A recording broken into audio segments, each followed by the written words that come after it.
Good afternoon everyone. तो हम आपको बेटा इलास्टिसिटी बता रहे थे टॉपिक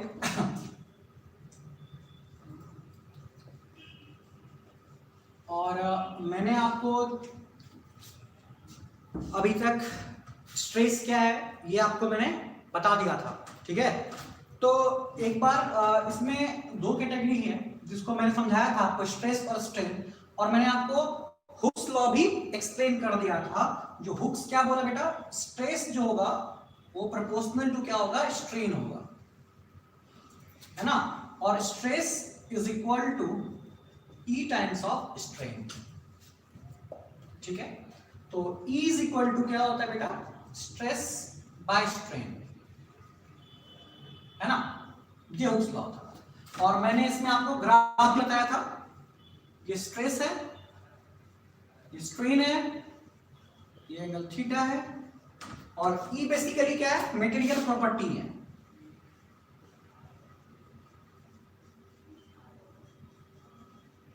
इसको कोई मतलब नहीं स्ट्रेस और स्ट्रेन से, हाँ इसके रेशियो पे डिपेंड करेगा। तो स्ट्रेन अगर कम होगा E ज्यादा है, इसलिए बोला होता है स्टील जो है, स्टील का E का वैल्यू ज्यादा होगा रबर से, है ना। ये सब बातें मैंने आपको बताया था ऑलरेडी, ठीक है। अब यहां से हम लोग आगे की तरफ बढ़ रहे हैं। तो हुक्स लॉ जो लगता है बेटा वो विद इन इलास्टिक लिमिट लगता है, विद इन इलास्टिक लिमिट, है ना, विद इन इलास्टिक लिमिट। तो अब मैं आपको जो बताने जा रहा हूं उसको बहुत ध्यान से और अच्छे तरीके से आपको उस बात को समझना है, ठीक है। तो स्ट्रेस प्रोपोर्शनल टू स्ट्रेन जो है, सो बेटा विद इन इलास्टिक लिमिट हमें अच्छे तरीके से समझ में आना चाहिए। अगर कोई बॉडी इलास्टिक लिमिट के अंदर है, ठीक है ना, मतलब उस बॉडी को उतना ही हम इलोंगेट कर सकते हैं, उतना ही स्ट्रेस देने पे उतना ही इलोंगेशन आ सकता है। उससे ज्यादा अगर मैं उस पर स्ट्रेस अप्लाई करूंगा तो एक सर्टेन लिमिट को क्रॉस कर जाएगा, उसके बाद में ब्रेकिंग आ सकती है ना। तो बेसिकली अगर एक जनरल ग्राफ के थ्रू अगर मैं इस बात को आपको समझाऊं बच्चा, तो मैं आपको इस तरह से समझा सकता हूं। तो सर अगर मैं continuously with in elastic limit से भी आगे अगर हम अप्लाई करें तो क्या होगा, तो देखो क्या होगा बेटा इस केस के अंदर में।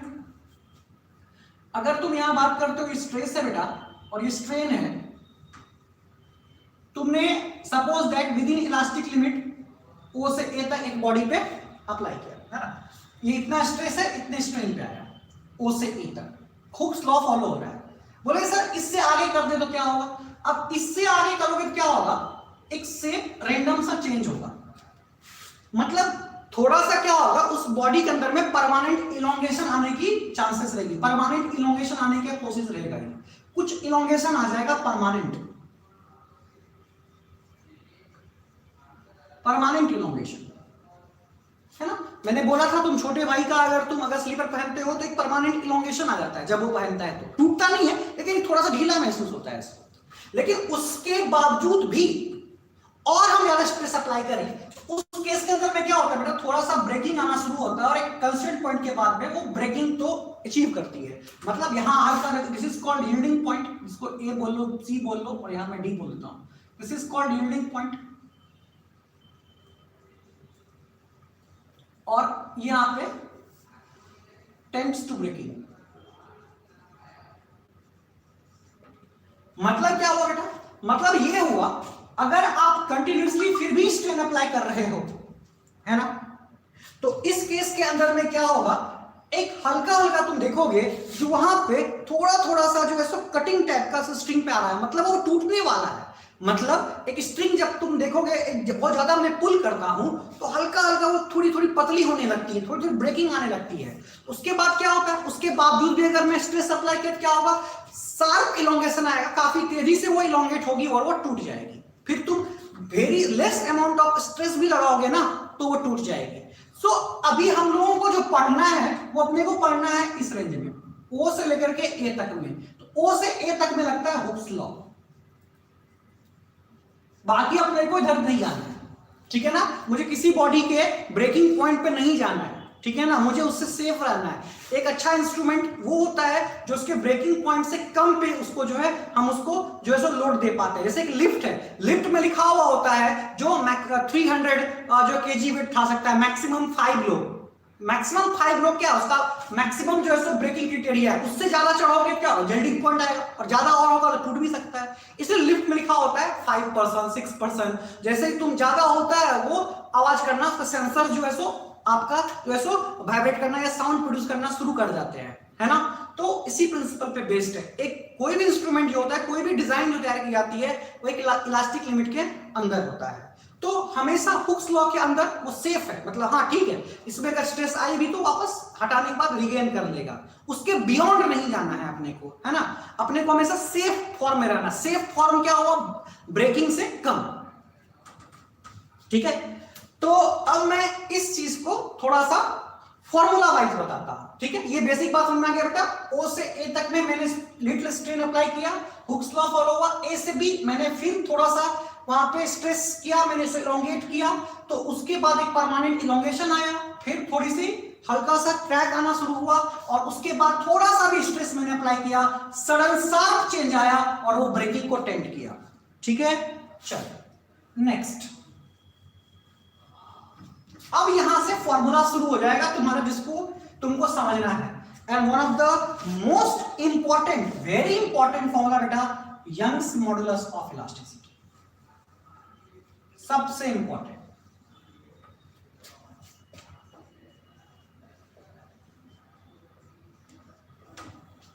Young's modulus of elasticity.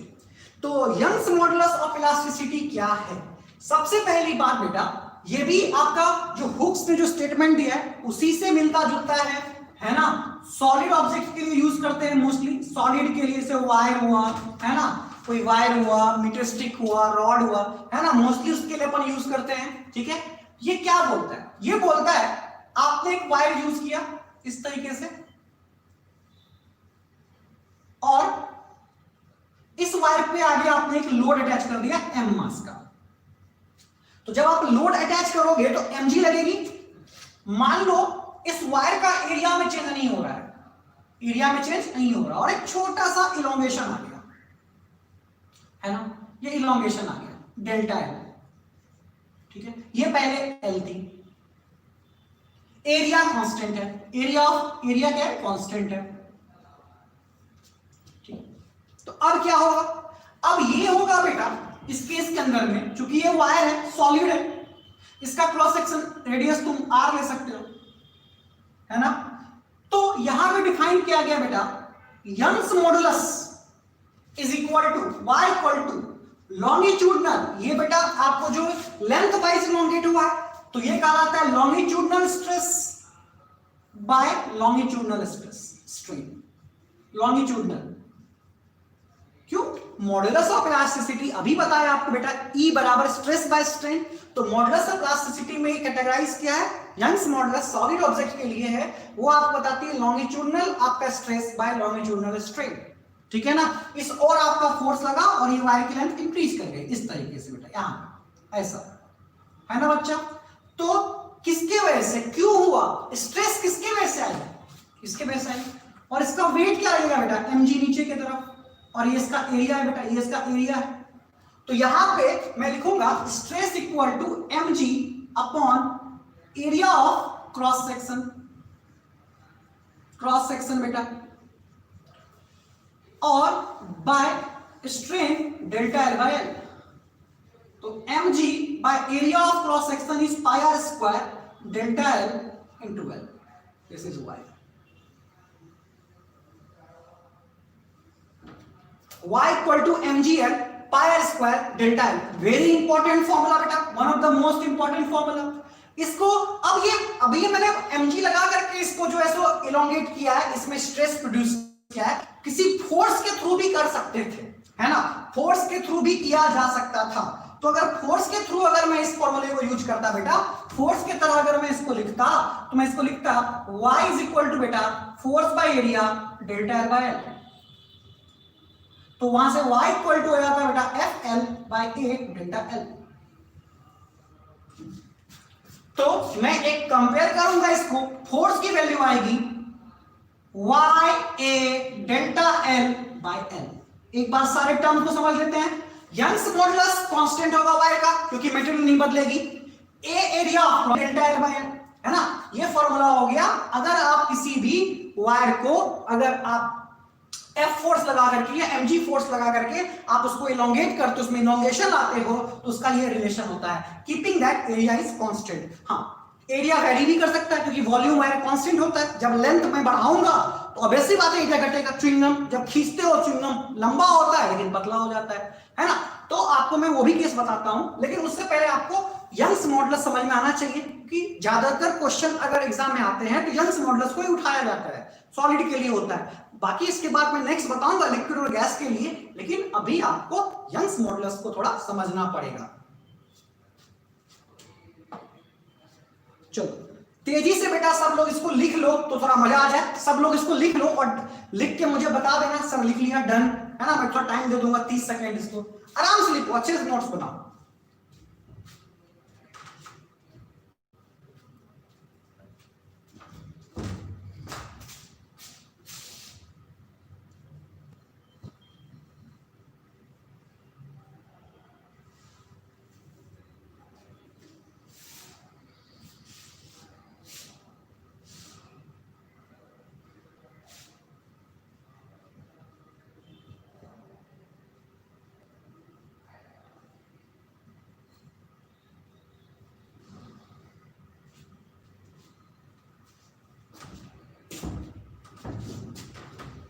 चलो ऑल डन बेटा, सारे लोगों ने लिख लिया। मैं इस पर एक क्वेश्चन भी करा दूंगा आपको।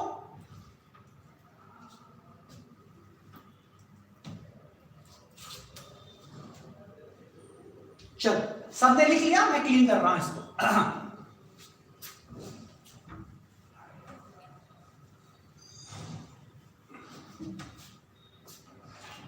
है ना। सो एक अच्छा क्वेश्चन मैं लेता हूं, ये नीट में भी आया हुआ है और जेईई मेन में भी पूछा गया है। तो सिंपल है इस तरह की प्रॉब्लम। तो एक वायर है बेटा इस तरह का,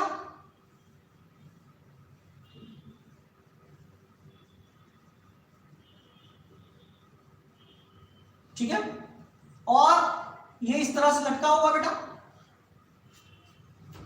और वायर पे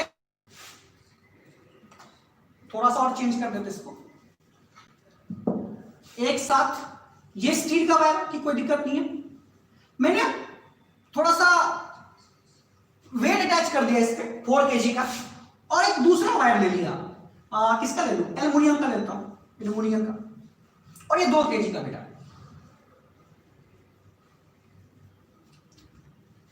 है ना। चलो अब आपसे पूछा, अब आपको गिवन क्या है, गिवन ये है जो length of steel wire by length of aluminium wire is P. Steel और एल्युमिनियम का रेशियो वो पी है। Very good. Young's modulus of steel और एल्युमिनियम जो है वो क्यू है। वेरी गुड, कोई दिक्कत नहीं है। डायमीटर ऑफ एल्युमिनियम और डायमीटर, स्टील पहले करता हूं, स्टील और डायमीटर ऑफ एल्युमिनियम को आ रहा है। ओके, आपसे ये पूछा गया है find ratio of elongation of steel और aluminium. Find ratio of elongation of steel और एल्युमिनियम। जब मैं स्टील वायर, यहां से यहां तक स्टील वायर है बेटा, और यहां से यहां तक एल्युमिनियम वायर, क्योंकि यहां पे मास है तो 2 अलग अलग रस्सी हो गए। तो बोला ये क्या है बेटा, अगर मैं स्टील वायर में 4 kg और एल्युमिनियम वायर में 2 kg लटका दूं इस तरीके से, there will be some elongation, why, due to its weight. Weight की वजह से कुछ इलोंगेशन आएगा क्योंकि इसके क्रॉस सेक्शन एरिया पे भी लाई कर रहा है, लग रहा है। तो 4 kg ने कुछ इलोंगेशन लाया और 2 kg ने कुछ इलोंगेशन लाया। आपसे पूछा गया इलोंगेशन का रेशियो क्या होगा अगर उनके बीच का लेंथ का रेशियो, यंग्स मॉडुलस का रेशियो और डायमीटर का रेशियो ये दिया हुआ है। तो so I will give you 20 second, आराम से क्वेश्चन को लिख लो, एक बार फील कर लो, फिर मिलके दोनों लोग सॉल्व करेंगे आराम से।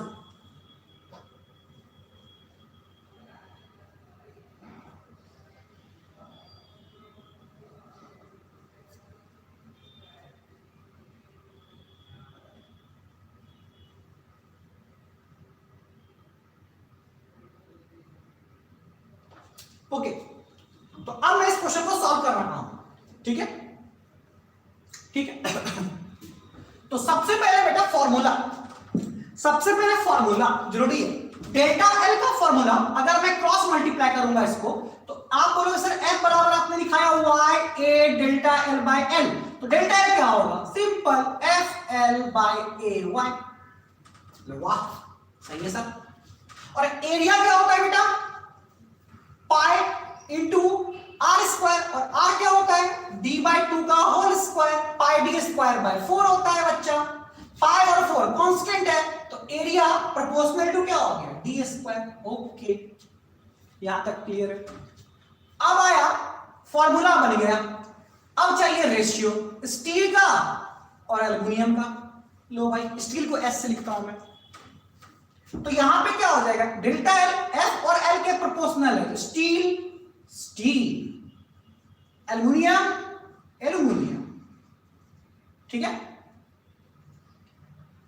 और ए और वाई की इनवर्सली है, तो ऊपर एल्युमिनियम, वाई ऑफ एल्युमिनियम, नीचे स्टील स्टील। तो यहां पे बेटा आपका एफ ऑफ स्टील, तो सर फोर्स क्या होगा स्टील का? 2 mg लिख दो। अरे भाई, न्यूटन्स लॉ ऑफ मोशन को भूल जाओगे? 4 kg है बेटा। तुम छत पे लटक जाओ सीलिंग पे, और तुम्हारा पैर पकड़ के लटक जाएगा, सबसे तकलीफ तुमको होगी। नीचे वाला तो मस्त है, क्योंकि तुमको अपना वेट भी ढोना है, उसका वेट भी आ गया है ना। तो वीडियो अगर मैं बनाऊं 4 kg और 2 kg का, तो 4 kg अगर मैं इसको यहां पे ऊपर टेंशन टी लू बेटा, फोर्स, फोर्स मतलब टेंशन फोर्स, तो एक तो बेटा इस वायर पे एक आ जाएगा 4g, और दूसरा इसका वेट आ जाएगा बेटा, इसको टी बोलते हैं और ये टी डैश बोल देते हैं इसको। तो टी डैश क्या होगा? 2 kg का टी डैश और नीचे 2g, तो T dash equal to 2g।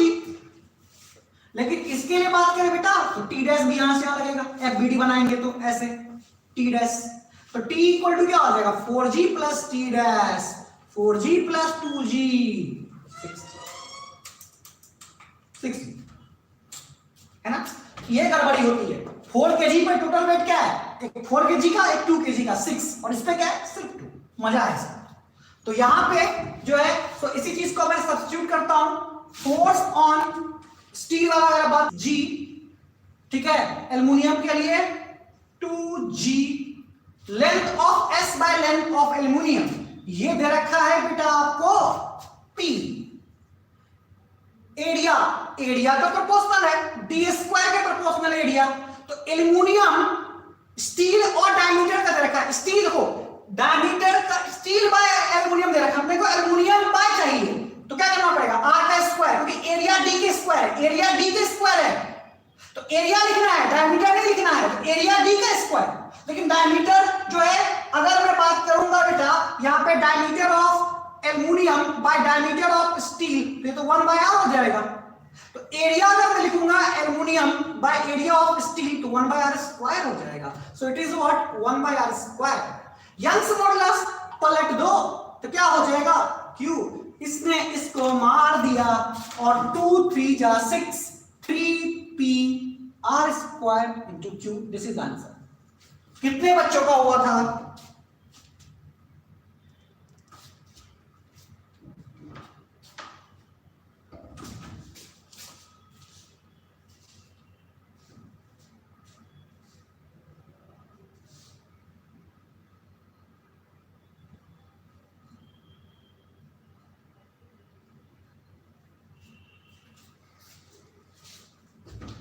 कितने बच्चों का बेटा ये हो गया था?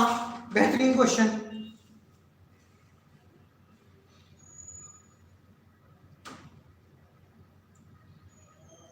चलो, सबने इसको लिख लिया बेटा? एक इंपॉर्टेंट क्वेश्चन था, सबने लिख लिया इसको?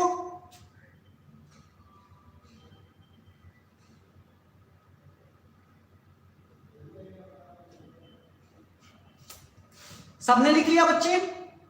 आराम से 20 सेकेंड में देता हूं, आराम से लिखो सारे बच्चे। ओके, सबने लिख लिया, वेरी गुड। चलो क्लीन।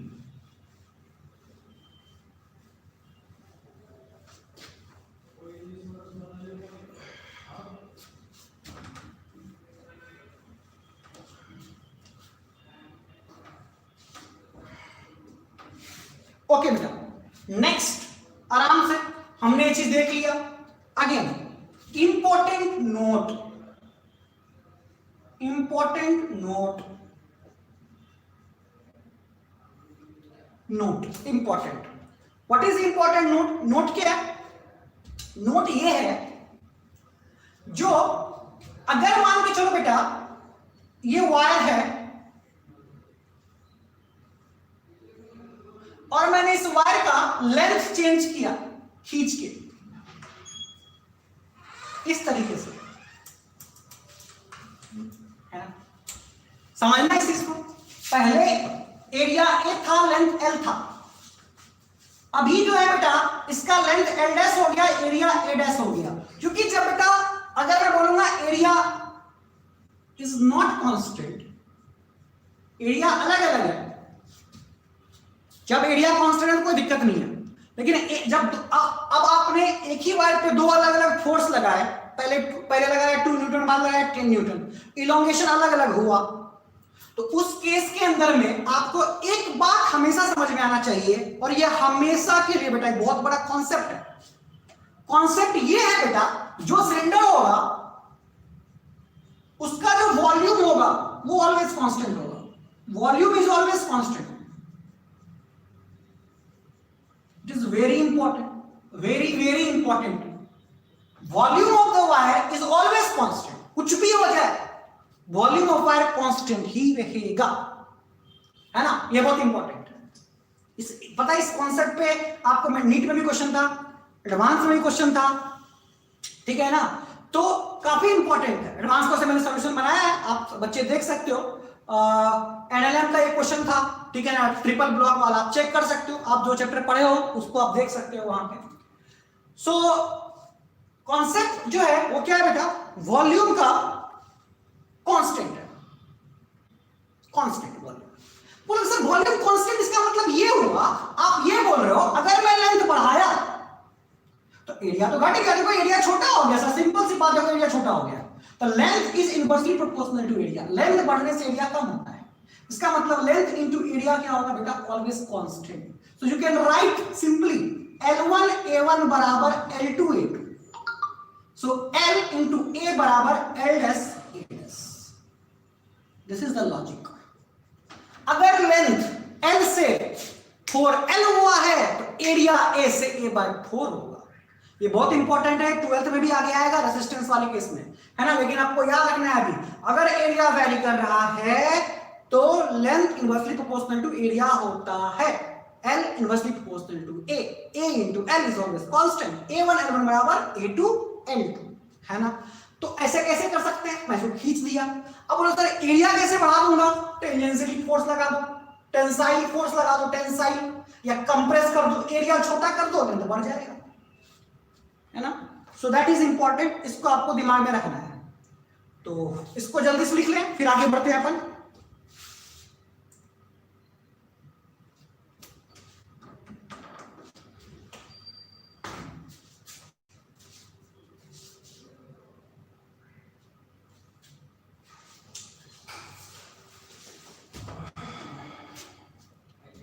ओके,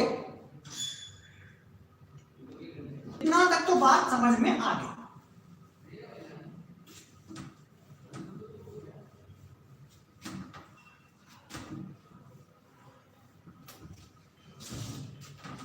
ठीक है, next, and this is important. अब मैं आपको जो बता रहा हूं बेटा वो है potential energy stored in the wire।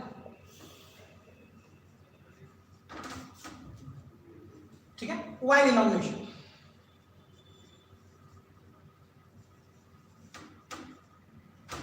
क्यों?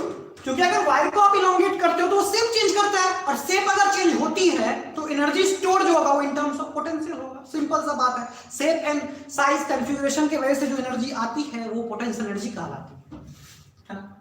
तो अब यहां पे मैं ये बता रहा हूं आपको potential energy stored in the wire while elongation. आपने एक वायर को इलोंगेट किया, जैसे आप स्प्रिंग को खींचते थे बेटा, स्प्रिंग में इलोंगेशन आती थी तो आप क्या बोलते थे, सर स्प्रिंग की पोटेंशियल एनर्जी हाफ के एक्स स्क्वायर होती है। कैसे बोलते थे, स्टोर्ड एनर्जी थी। स्प्रिंग को आप इलोंगेट करते थे तो एनर्जी आती थी। मैंने आपको वर्क पावर एनर्जी में पढ़ाया ये चीज, है ना। तो हम लोग इस एनर्जी, ये इंपॉर्टेंट है बेटा, वेरी इंपॉर्टेंट फॉर जी, है ना, नीट। लेकिन जनरली जो पोटेंशियल एनर्जी का फॉर्मूला डिराइव करते हैं वो इंटीग्रेशन से करते हैं। लेकिन तुमको जो मैं सिखा रहा हूं, so potential energy stored in the wire while elongation, ये तरीका, ये ट्रिक जो है तो तुम यूजर मेथड से सीखोगे, मेरे तरीके से सीखोगे। मैं कैसे बताता हूं, कोई इंटीग्रेशन नहीं, कोई कुछ नहीं करूंगा। मैं जनरल तरीके बताऊंगा जो किताबों में होती है, किताब में कैसे लिखते हैं, लेकिन मैं कैसे करता हूं वो बिल्कुल डिफरेंट रहेगा और तुमको लगेगा यार कितना आसान था, है ना। तो बस इसको समझो, पोटेंशियल एनर्जी का डेरिवेशन विदाउट इंटीग्रेशन, विदाउट कुछ नहीं करना है। तो देखो क्या होता है, ये वायर है, ये वायर है, मोटा वायर, थोड़ा वायर बनाते हैं मोटा टाइप का।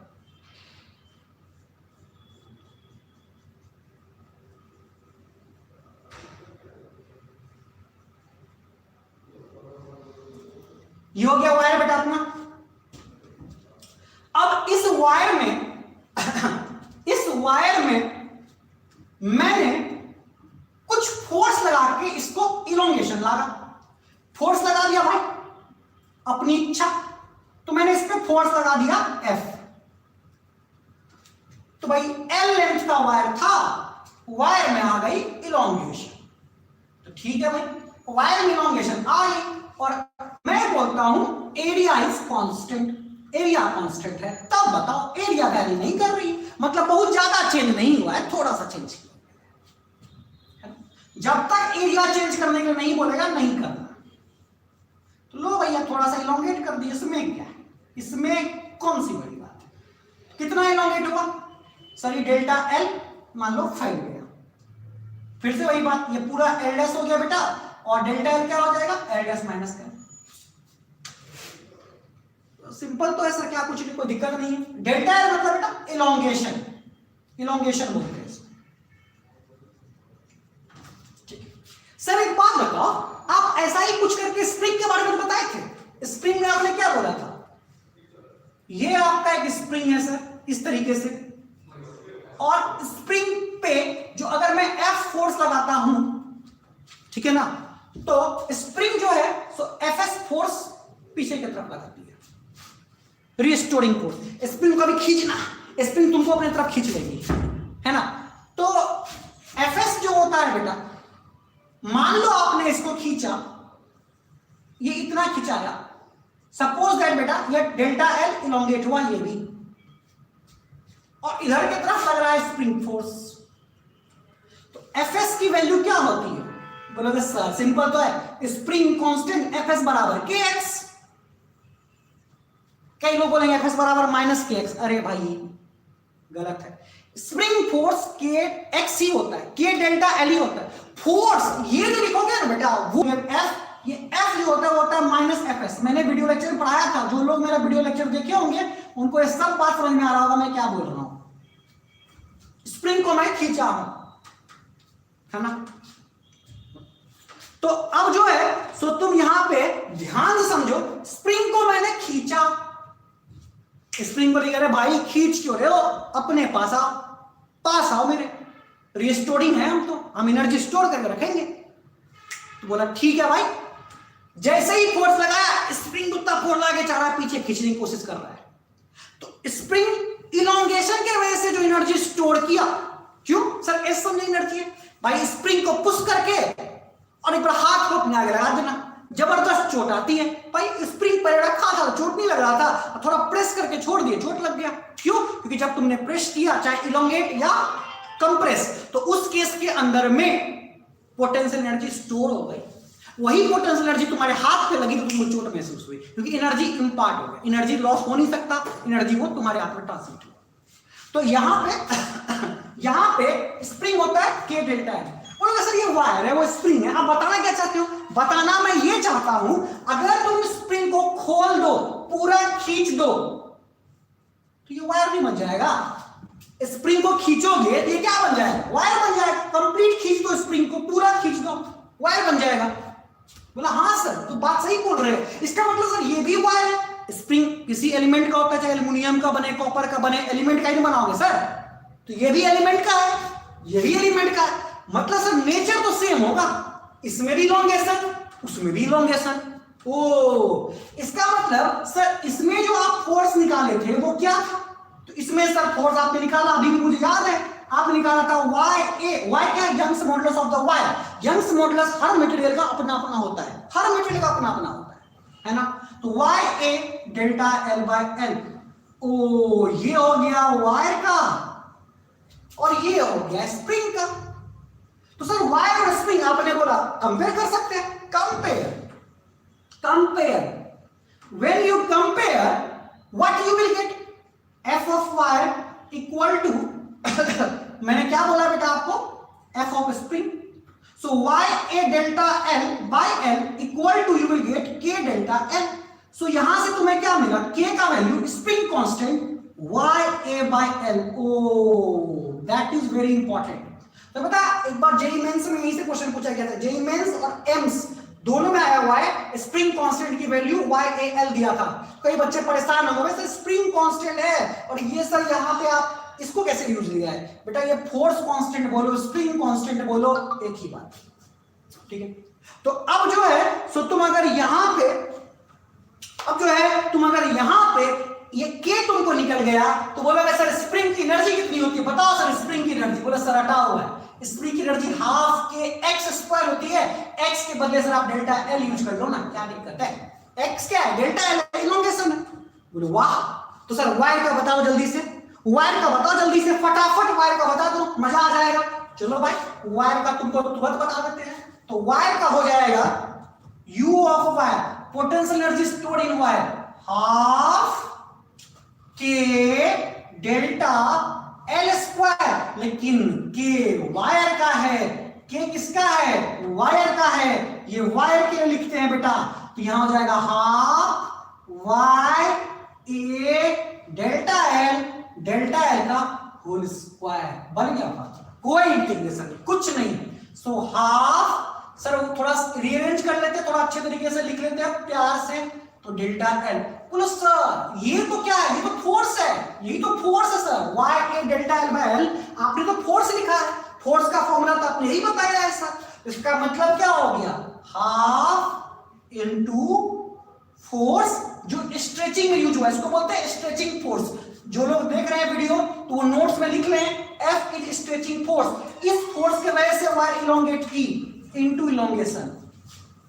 ओ ये बन गया formula, half into F into delta L, half into stretching force into elongation is potential energy stored in the wire.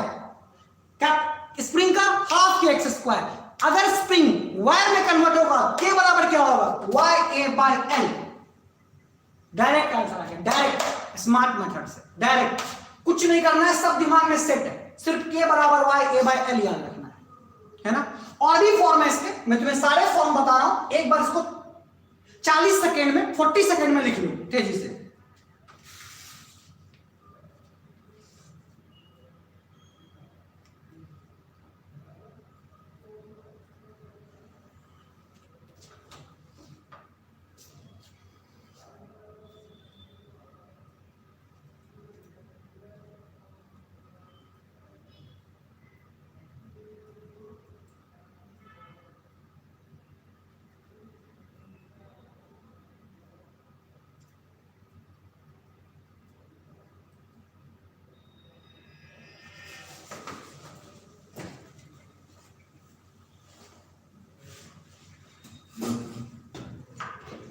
बेटा जल्दी से डन, सब लोग फटाफट लिख लें इसको, ज्यादा वेट नहीं, जल्दी सब लोग डन लिख दें तुरंत तुरंत।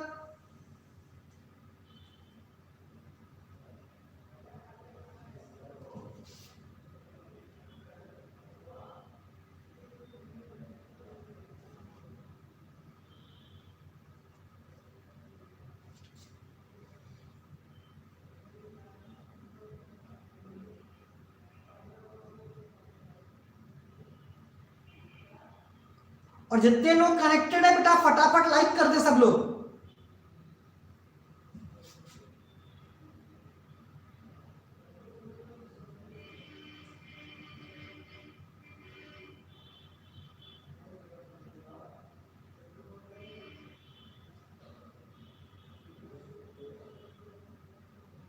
चलो, so I am cleaning the board now.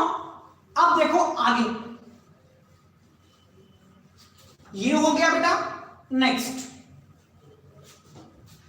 अगर बेटा तुम देखोगे, सो यहां पे बेटा आपका हो जाएगा, सर आपने बोला you potential energy store in wire is half into force into delta L. आपने ये बोला, आपने बोला ये स्ट्रेचिंग फोर्स है और ये इलोंगेशन है। बोले सब ठीक है, कोई दिक्कत नहीं है। चलो देखो, हाफ मैं अपने मन से मैथमेटिक्स चूंकि मुझे अच्छे से आता है, तो मैं एरिया इंटू लेंथ से मल्टीप्लाई डिवाइड कर देता हूं, क्योंकि एरिया इंटू लेंथ क्या है? कांस्टेंट। वायर का एरिया बदल नहीं रहा है, इनिशियल लेंथ कांस्टेंट। तो सर फोर्स बाय एरिया तो कुछ होता है, और delta L bye into strain into volume. So this is potential energy of the wire. This is potential energy of the wire. कितना सुंदर फॉर्मूला बन गया, half into stress into strain into volume, है ना। थोड़ा सा और देखो, पोटेंशियल एनर्जी बाय वॉल्यूम है energy per unit volume, energy density. So this is equal to small you, इसको आप स्मॉल यू लिखते हो। So half into stress into strain.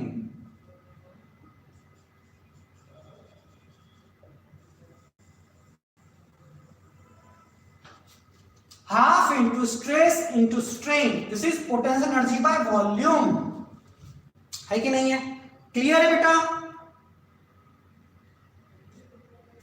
Okay, Varun, दीर्घायु, प्रांजल, ऋषभ, भूपेंद्र, ऋषभ, भाटी, ठीक है बेटा। सब लोग अच्छे से देखें और सीखें, और कोई डाउट हो किसी को तो पूछे। सो बेटा ये फॉर्मूला आ गया एनर्जी डेंसिटी का, half into stress into strain, ये हो गया एनर्जी डेंसिटी।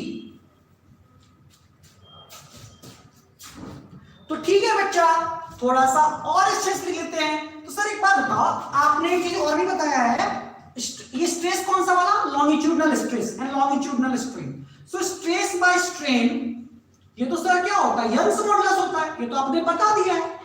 तो यहां पे मैं यूज कर लूंगा small u is equal to half into stress into strain.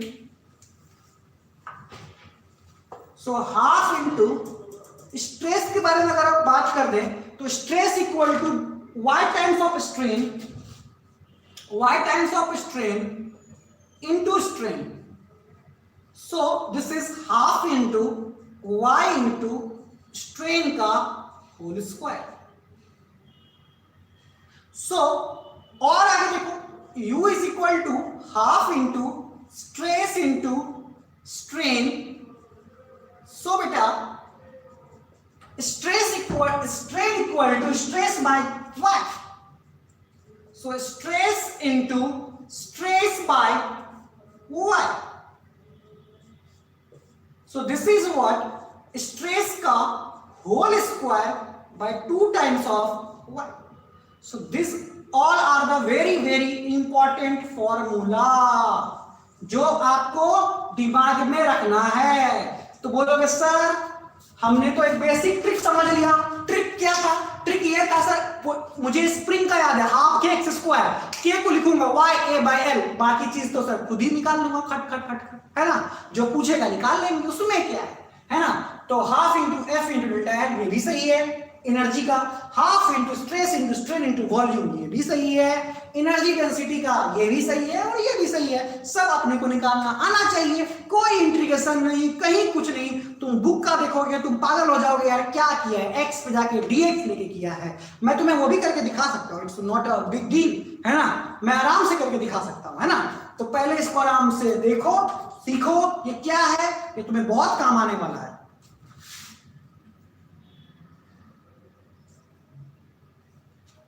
And the last thing, एक चीज मैं आपको बस बताने वाला हूं, दैट इज जैसे मैंने k equal to Y A by L लिखा है बेटा, तो k equal to Y A के बदले बेटा L square by L, L ने एल को मार दिया, सो k equal to Y into L भी लिख सकते हो। What is k? Force constant, y Young's modulus, l inter atomic separation, inter atomic separation. सो ये क्वेश्चन भी आपको पूछा जा चुका है नीट में और मेन में, ठीक है। सो सारे फॉर्मूले जो आपके longitudinal stress by longitudinal strain solid के लिए थे, वो सारे फॉर्मूले आपके सामने हैं। मैंने सारा चीज आपको बता दिया। ये सारा चीज आपका जो है वो बेटा यंग्स मॉडुलस का है। 80% चांसेस इसी से पूछने के होते हैं क्वेश्चंस में, इसी से पूछे जाते हैं 80% क्वेश्चंस, ठीक है ना। तो और कुछ चांसेस होते हैं जो तुमको बल्क मॉडुलस से पूछे, तो इस चीज को अच्छे से स्ट्रॉन्ग करना है। अभी ऑलमोस्ट 143 हो गया, अपने पास में 4-5 मिनट्स हैं। तो एक जनरल मेथड जो किताबों में होती है, इंटीग्रेशन मेथड, मैं आपको बता देता हूं किस तरह से उसको निकालते हैं, है ना। जो बुक में होती है, एनसीईआरटी में लिखी हुई होती है, वो भी बताता हूं मैं आपको। लेकिन ये मैंने आपको एक जबरदस्त मेथड बताया है सारे चीज को दिमाग में रखने के लिए।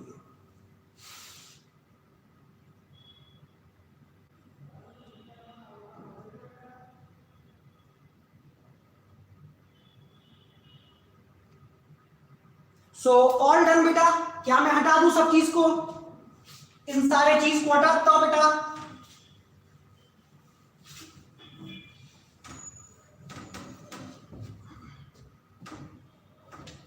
तो बेटा बुक मेथड क्या बोलती है? ये बोलती है वायर है इस तरीके से लटका हुआ और आपने इस वायर पे फोर्स लगाया F, तो वायर में इलोंगेशन आ गई, जैसा लास्ट डायग्राम में था, वायर में इलोंगेशन आ गई, ठीक है। मान लो बेटा कितना आया? डेल्टा L इलोंगेशन आया। तो अपन क्या करते बेटा, x पे जाकर के dx लेंथ का एक स्ट्रिप ले लेते हैं। x पे जाकर के dx लेंथ का एक स्ट्रिप ले लेते हैं। तो सर ये dx जो है सो ये मूव करेगा नीचे की तरफ, कहां तक? डेल्टा L तक, इतना ही मूव करेगा ये dx वाला। बोलो सर क्या बात है, सिंपल है। वर्क इक्वल टू क्या होता है? Integration of f dx। f क्या होता है? ya डेल्टा L, ठीक है। तो यहां पे बेटा आपका हो गया ya delta L x by L, और इज द लेंथ L है बेटा, उसमें कोई चेंजेस नहीं, ठीक।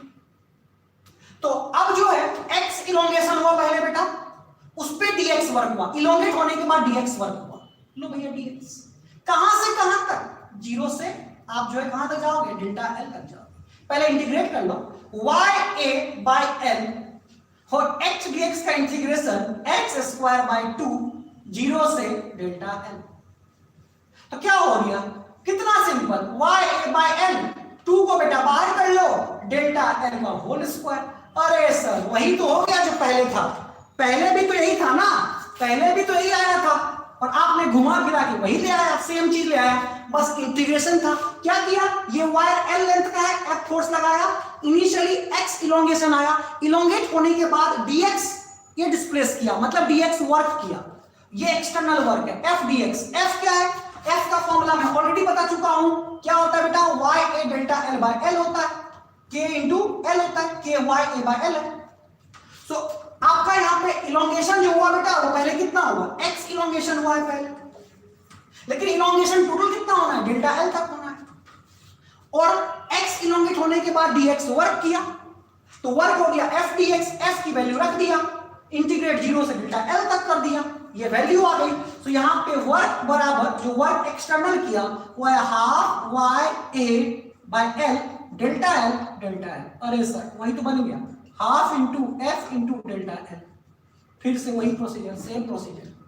तो ये देखो, ये भी बुक मेथड है, लेकिन मैंने तुम्हें जो बताया वो रॉकिंग मेथड है, रॉक स्टार मेथड है। अगर तुम इंटेलिजेंट बच्चे हो, थोड़ा तुम्हें दिमाग है, तुम फिजिक्स को फील करते हो, तुम उसको उस तरह सोचोगे और याद रखोगे।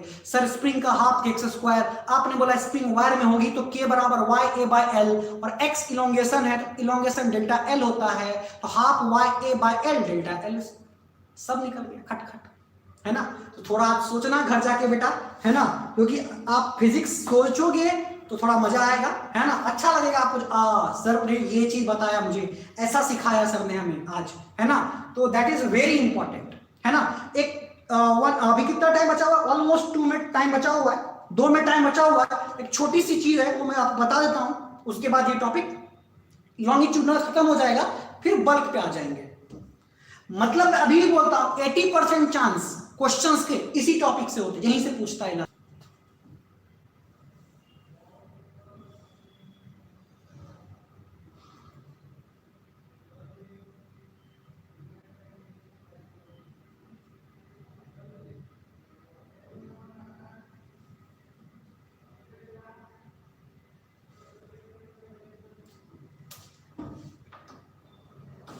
Okay, next and the last topic of this portion,